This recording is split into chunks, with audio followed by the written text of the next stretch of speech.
Mirëmëngjes gjithëve, faleminderit që jeni këtu edhe për punën e palodhshme që e bani, që pju bjet tash gati çdo 2 ditë minimumi. Siç e dini, na prap presim me u zhblloku Kuvendi i Republikës, që i takon këto subjekteve politike, kështu që presim që opozita me thirrmendjes me zhblloku për shkak se qytetarët po kanë votuar për një parlament, për shkak se është republikë parlamentare, por megjithatë s'do të harru që ata presin një qeveri tre. E s'mundet me rrjedha fati pa u zhblloku Kuvendi i Republikës, dhe mendoj që është komplet e parasyshme, marr parasysh që i kemi bërë tani më oferta të ndryshme. Votimin e hapur refuzojnë, votimin e fshet po ja refuzojnë të drejtën deputetëve tyre me votu. Njëkohësisht kemi provuar që t'i çojmë si pak kryetarën dhe nën-kryetarët, kanë refuzuar. Kemi ofruar edhe koalicion pra para qytetarëve, besoj që kemi dol faqeborë dhe kemi ofruar mundësi të shumta për me dol pikë këtij ngërçi apo bllokimi që është bë.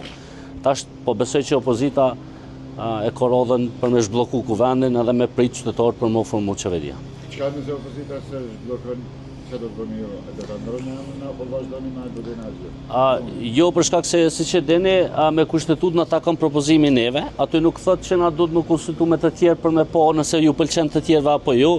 Njëjtë është vlen edhe për nën-kryetarët, për shkak se nën-kryetarët ju takojnë 2 subjekteve tjera më të mëdha, përfshi edhe komunitetet, 2 përfaqësues të komuniteteve pakicë, prandaj kjo nuk është temë, këtë e ka caktuar kushtetuta, është e drejtë e jona edhe do të me vazhdu për shkak se s'besoj që zonja Haxhiu është problemi. Unë mendoj që ata janë futur në udhë pa krye, po do të njëjtë sikur te votimi i raportit verifikimit të mandateve, ku i ron pishman, unë mendoj që është ku edhe këtu e kanë provuar mjaftueshëm, po besoj se tash do të më zhbllokojë.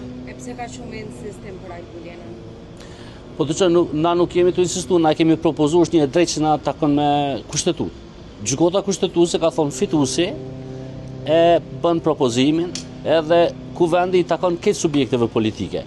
Njëjtë sikur që LDK-ja dhe PDK-ja kanë mi bë propozimet e veta për kandidatët e tyre për nën-kryetar. Na nuk po e vëmë në dyshim, kanë me propozuar nëse na pëlqen neve apo jo. Ata e zgjedhin, e propozojnë, ne e votojmë dhe kemi ofruar ta bëjmë në pako.